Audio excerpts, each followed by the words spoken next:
Hey, this is Cody Laughlin from Blue Oak Capital. If you want to learn how to use your small axe to build an empire, you should be listening to the Small Axe podcast with my good friend Nico.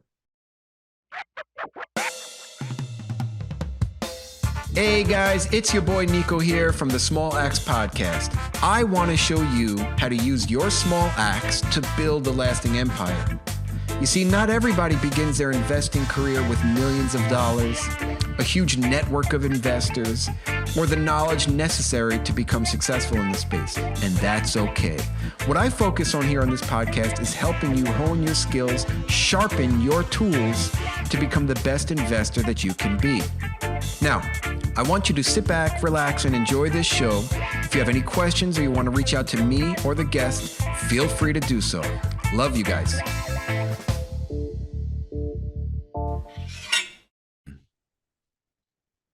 All right, Small Axe community, it's me, little old Nico, and I'm hanging out here with a good friend of mine.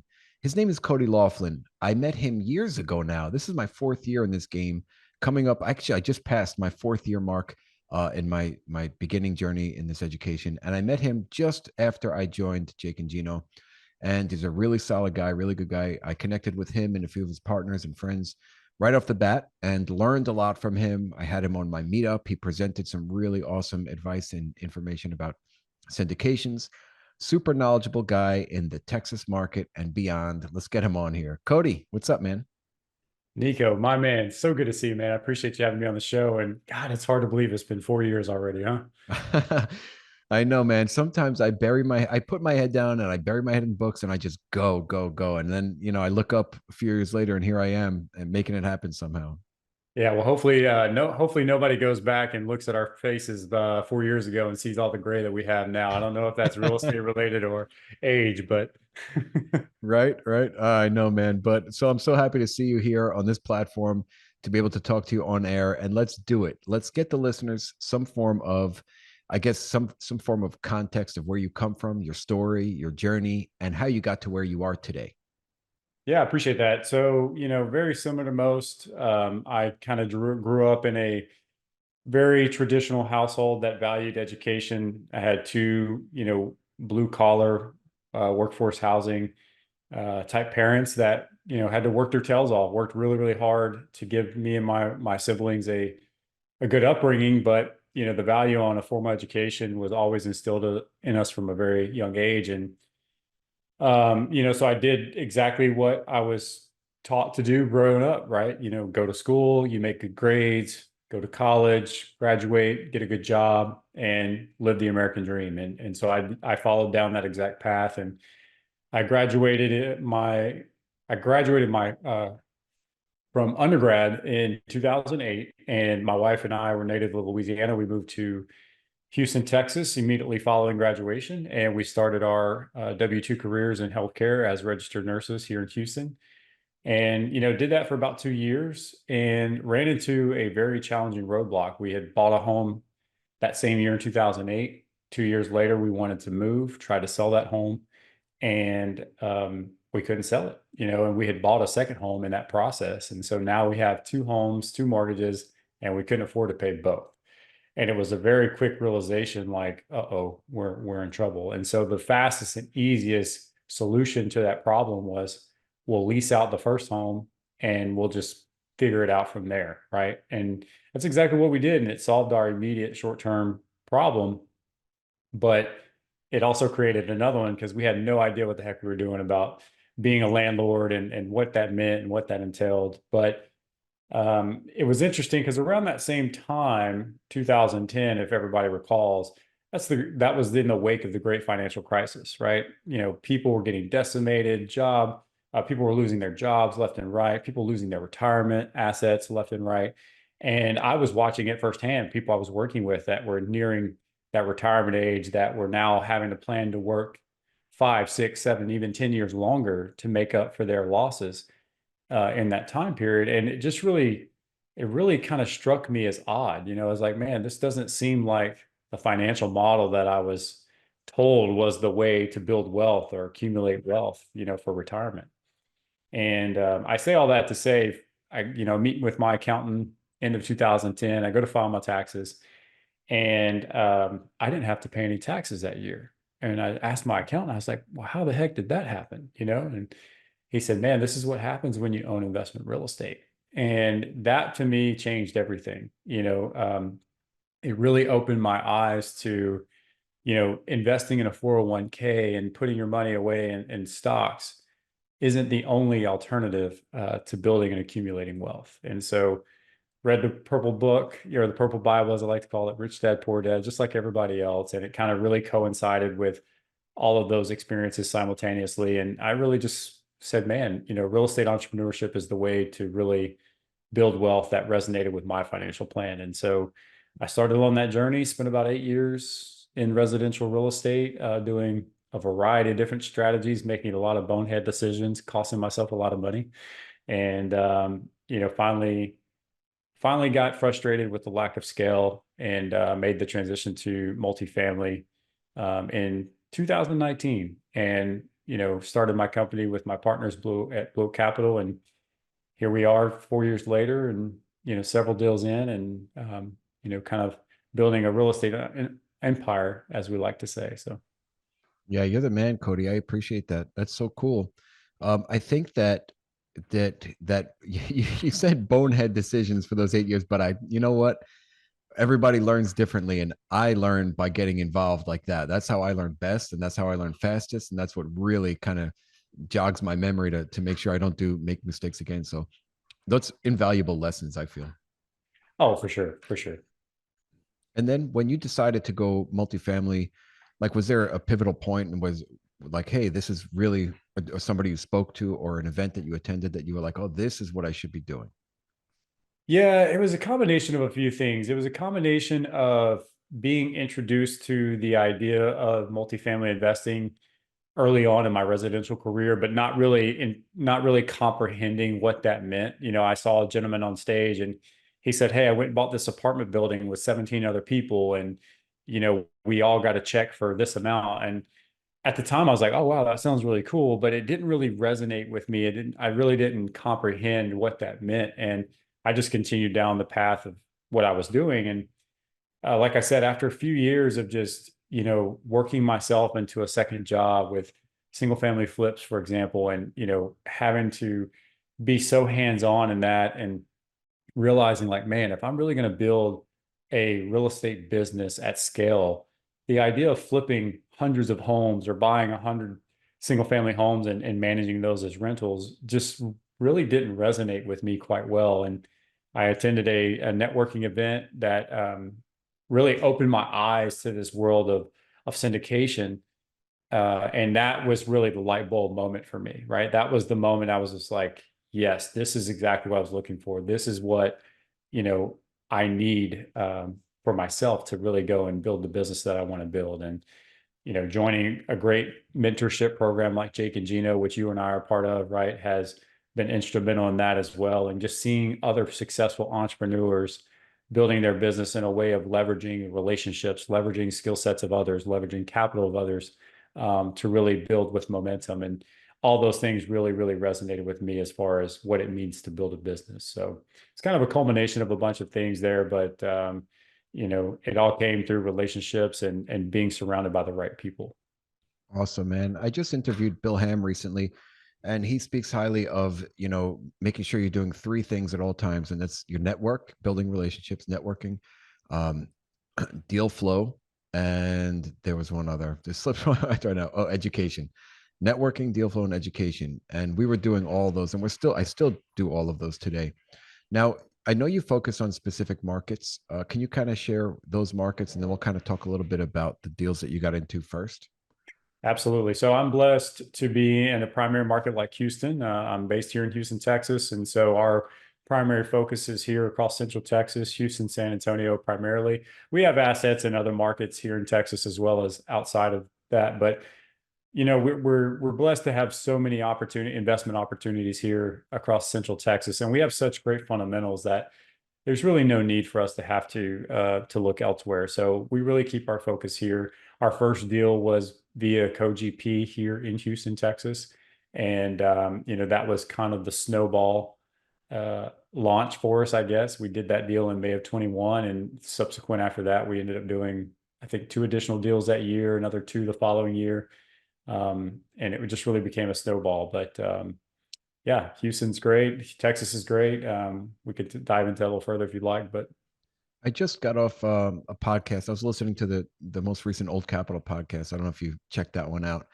Obviously, they're big Texas guys, and they were listening. They had somebody on from Real Page, just going over and they like gave grades of the markets, and they were mentioning Houston as a potential real standout for 2024. So interesting that you bring that up. yeah, it is, man. I think Texas has been getting a bad rap here this year, primarily due to the rise in taxes and insurance. And I think that's been no secret. It's made national headline news as far as those non-controllable expenses just really rising beyond anybody's expectations, right? And so it has posed a challenge as far as operations go, accounting for those absorbent amount of increases in your operation expenses. Um, but I think when you get down to the root of it, those are kind of short-sighted problems in the grand scheme of things. When you look at the underlying fundamentals of Texas compared to the national, footprint, Texas is well positioned to really succeed in real estate investing, right? I mean, we have everything from overall GDP production, population growth, job growth, private equity investment into expanding economics here in the state, and then investment capital flows that continue to come into the state because of those fundamentals. So I do agree that Texas and Houston in particular is very well positioned to really benefit from just a lot of robust demand that I think is just sitting on the sideline, just waiting, right? Just waiting for opportunity. So Yeah, awesome, man. And in Florida, I mean, the same. We're having the same issue. Insurance is double or more, and it was right before we closed, we had half the insurance rate that 3 months later we're paying double. So that was something that was, unanticipated. How are you combating those higher expenses? Are you able to attack maintenance or some other areas, utilities perhaps? How can you kind of combat it, or are we just eating this? oh man, unfortunately, I think in the short term, you're really having to absorb the impact of those rising expenses, right? I mean, traditionally, you would expect that, well, I have to make up that cost elsewhere, which translates into rising rents, right? Well, I think you've seen a moderation of historically rising rents post-COVID, now back to kind of a normal market historical norm. And so basically you have top line rent or growth is that's settling or pulling back slightly. So it's kind of moderating, but you still have rising expenses. So I think in the short term, you're having to absorb that as an operator. But you're also, if you're prudent, what you are doing is you're looking at ways to cut expenses elsewhere, right? So looking at every one of your line items on your expense management side and seeing where there's opportunities for improvement, whether that means bringing in certain contract services in-house and having your property management team handle that internally versus outsourcing. Does that mean reducing other expenditures, payroll, marketing, things like that? You're looking for opportunities to really trim the fat, so to speak, because you have to, right? You're just not going to be able to make up those economic losses in revenue.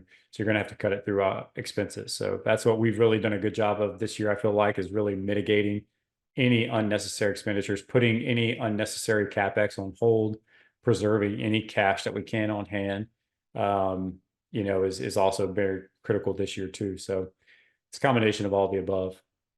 Yeah, thanks for sharing. We're doing the same.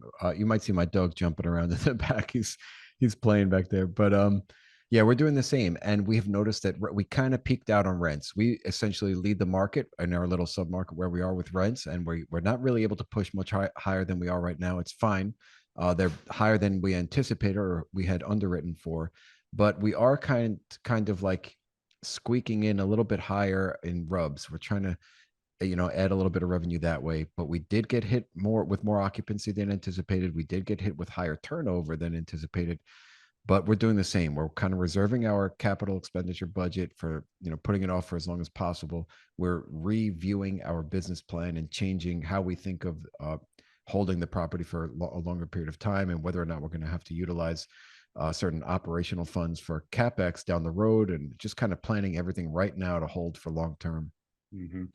Yeah, I think most operators are going to be in that position where you probably came in with the mindset of having a 3 to 5 year business plan, which you probably need to be looking closer to a 5 to 7 year business plan, really, to kind of make up for, the past couple of years. And going back to your comment about seeing increases in vacancies, maybe even some delinquencies, right? I mean, we're seeing that across most of your markets across the country.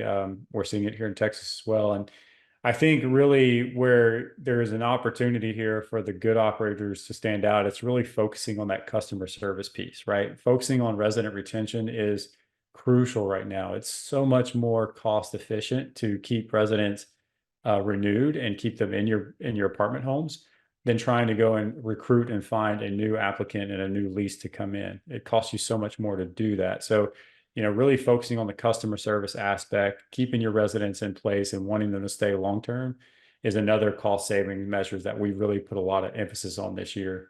And I'm proud to say we've done a pretty good job with that on across most of our portfolio. So. Oh, Cody, thank you, man. Yeah, that's a big topic of conversation that we're having as well. And we're trying to throw out some creative ideas for tenant retention. I don't know if you have any offhand, or maybe like some gift cards, or just kind of checking in with tenants and making sure we're giving them what they need. I don't know. These are the conversations that we're currently having. Man, there's not one right answer, but it really comes down just to the type of interactions that you have with your residents on a day-to-day basis, right? When a work order is submitted, how fast are you getting that work order turned? If there's a problem, how quickly are you addressing the problem? How effectively are you working and communicating with your residents uh, with anything that's minor, right?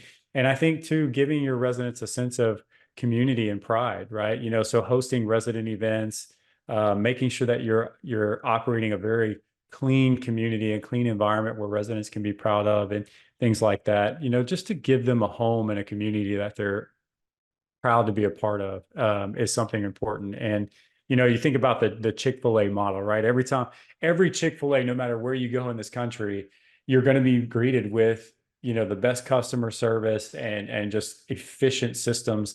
And that's what your residents expect in their apartment homes. When you have a property management team that can deliver kind of a similar service, you're going to get residents that want to stay. Why else are they going to be motivated to go? And aside from that, we've done all the things this year. We've offered, gift card offered renewals. We've offered free cleaning services. We'll come in and clean your apartment home if you stay. Earlier this year, we were offering no rent increases on renewals. Just keeping your rent the same, just to stay with us. Things like that. So I think just getting creative, but again, it's more about the day-to-day interaction that your staff is having with your resident and making them feel appreciated goes a long, long way. Cody, thanks, man. Awesome advice. I want to also touch upon the costs for our listeners. There are obviously, if so maybe you can kind of talk about it. I can jump in if you need as well, but like talk about some of the costs involved with tenant turnover. Oh, well, I mean, it's everything from the unit turn itself, any repairs that's needed, right? I mean, those in itself can range from several hundreds to several $1,000s, just depending on how your resident left the unit. Then you have the marketing dollars that go into, finding and recruiting a new applicant to come in. And then there's the time value of the money with those units sitting vacant, right? So every day that I have a resident that's occupied with somebody paying rent, that's adding to my NOI. But every unit that I have sitting vacant, I'm losing money, right? So the faster or the less those units are available and online, and there's heads in the beds, is what we like to say. The more cost efficient it's going to be. So yeah, it's everything from your unit turns and repairs to your marketing dollars that you have to spend to go find that new resident. It's all very, very cost prohibitive in the grand scheme of things. So it'll cost you more than just offering a renewal rate that's flat to keep a resident in place for sure. Right. And then depending on your management fee, they could charge you, first month rent. They keep it, you know what I mean? So there's a leasing fee involved with certain managers. And it's just right now we've learned that about, when we first took over to fill a unit, it was about 2 weeks. And now over a year later, it's like 30 days and a little bit more even. So if something's sitting, it could be sitting for a significant amount of time, and we want to get those filled. So like if we're trying to push for here's an example. We had somebody was paying 1250 for their two bed, and then we bumped it up to 1400, and they said no. So we dropped it down to 1350, and they gladly accepted. Right. So we have to kind of compromise and meet in the middle. It's actually right where we were anticipating and underwriting for anyway. So at this point, I don't see it as necessary to push rents as high as they have been over the past couple of years, but to retain those tenants that are good paying residents. So, all right, and let's talk about your. So you said your first deal was a co-GP deal. What about your subsequent deals?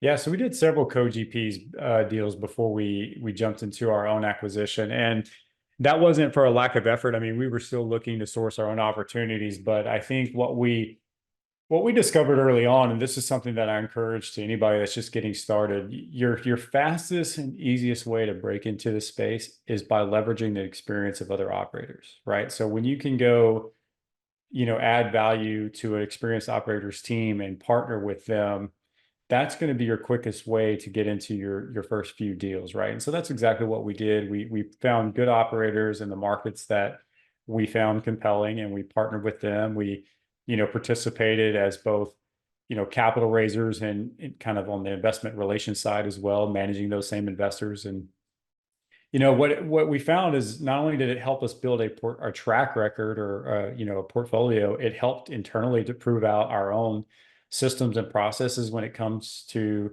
recruiting new investors and partnering with new investors. And so our kind of as a proof of concept for our own capital raising ability.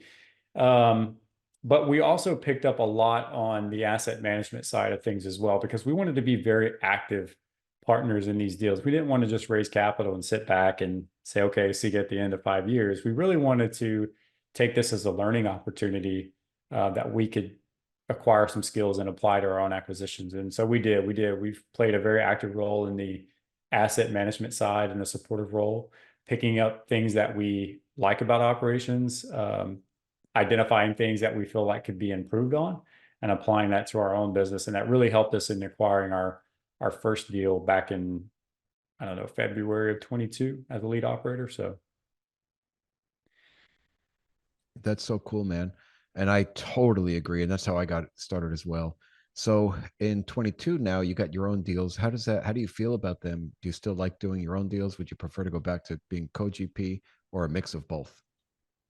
I love being the lead on on a deal, because you're the one in the driver's seat, right? You're the one that has the control, so to speak, and the oversight of the deal. Now, there's a big burden that comes along with that, right? I mean, you got a lot of fiduciary responsibility in being the lead, but I feel like it's definitely the position that you want to aspire to be in, because you're fully controlling the business plan and the execution of that deal, and it falls on your shoulders. When you're a co-GP, your decision-making authority or abilities are very limited, and there's may not be anything wrong with that, but eventually you do kind of want to get to the position where, or at least we did, where we were in the driver's seat. And so it's been a good experience. I tell you, like I said, it's a huge responsibility, and it's a lot of work.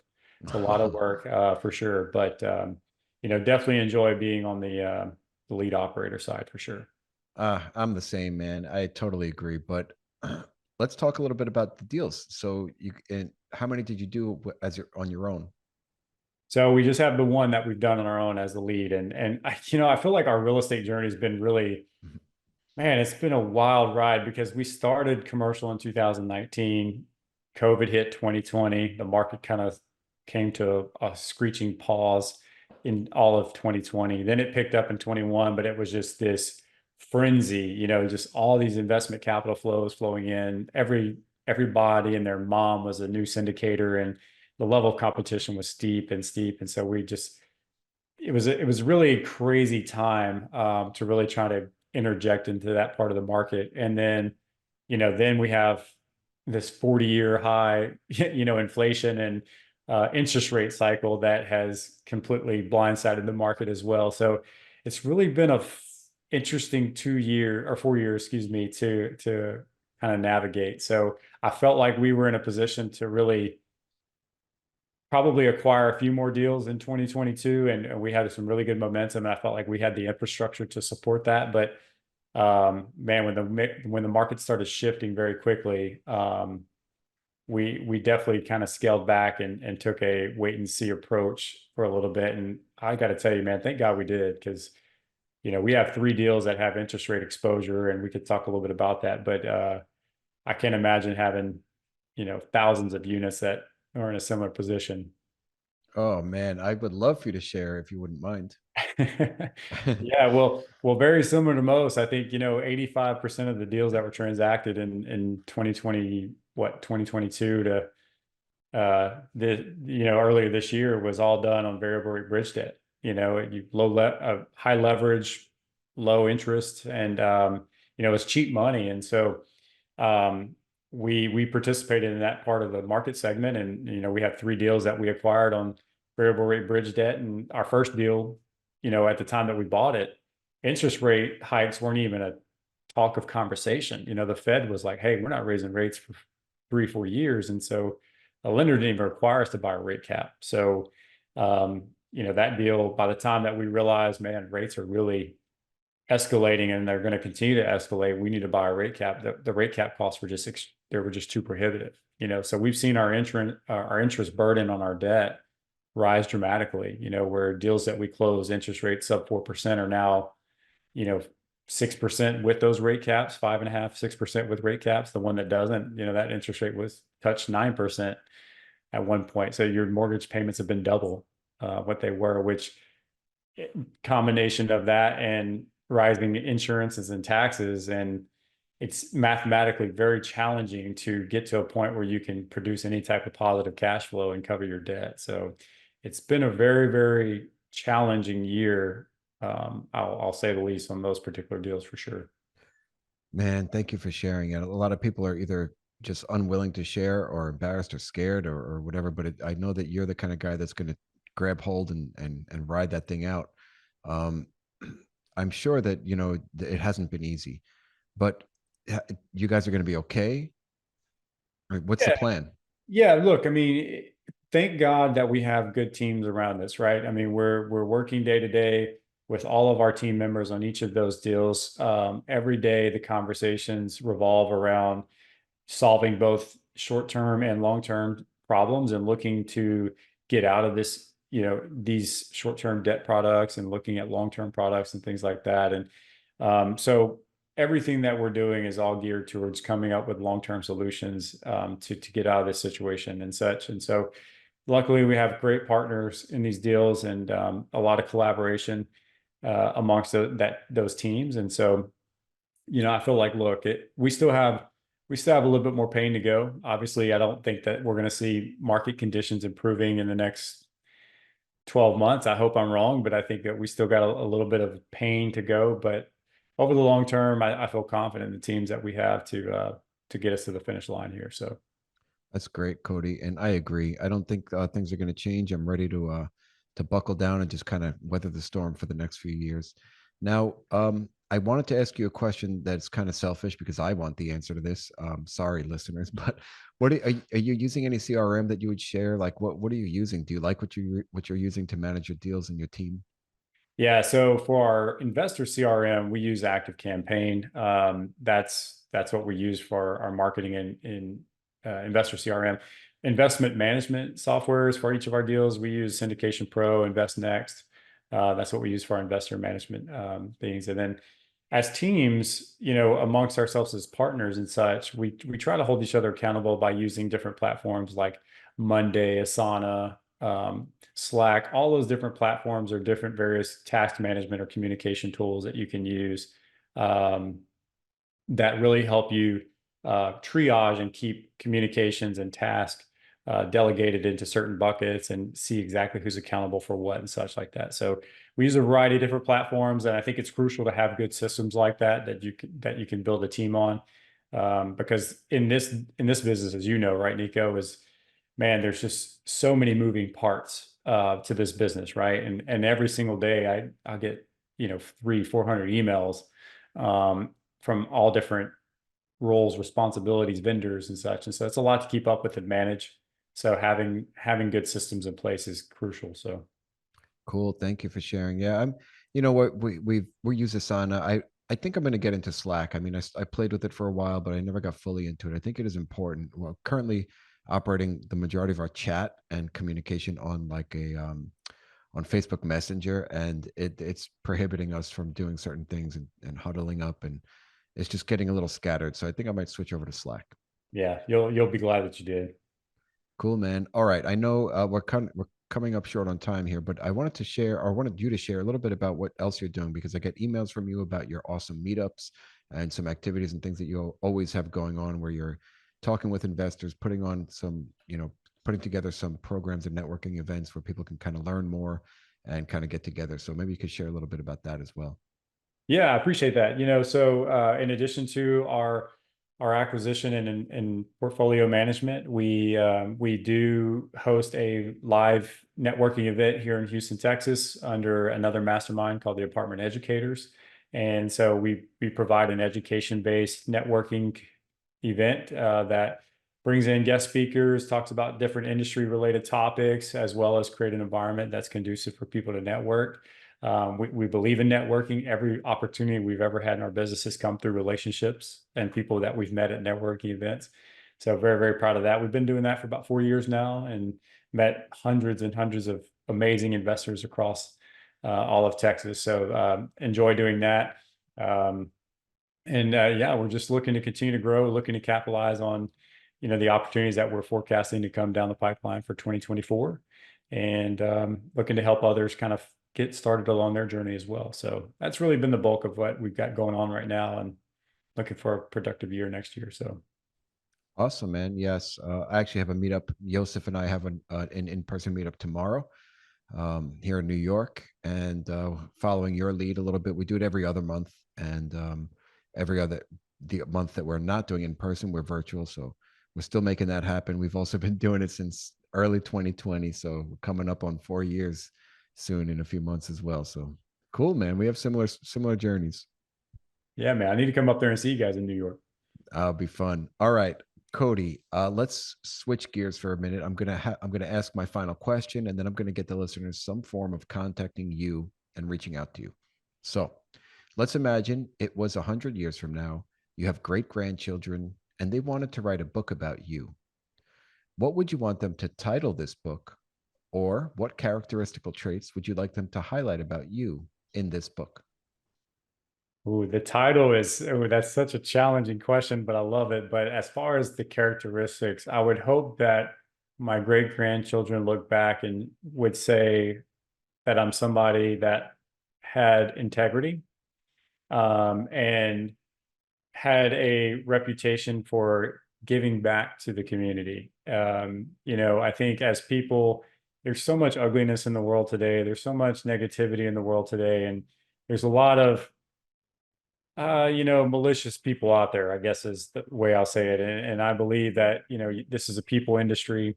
It's everything that we do in all of our daily lives. We impact people in some way or another, directly or indirectly. And so I always hope to maintain a level of integrity and respect for other people. And I hope that that's the story that's written about me 100 years from now. That's so cool, Cody. I believe it. I feel it. You are a man of integrity, and I truly appreciate you coming on and sharing your story, your journey, how you see things. You opened up, and really excited to be connected with you and continue to watch you grow, my friend. So thank you. Thank you, man. Appreciate that. All right, let's get the listeners some form of contacting you. Absolutely. Well, look, as a show of appreciation for allowing me to come on your show, Nico, I want to make sure to extend the same gratitude for any of your listeners that want to reach out to me directly. If you go into any of your major streaming services, make sure to leave Nico and the Small X podcast a rating and review. Send me a screenshot, text it to 832-743-1400, and I will definitely make sure to reach out to you personally and schedule a call with you. Oh, thank you, Cody. You're the man, dude. Anything for you, buddy. All right, have a great day. All right. Hey, Small Axe community.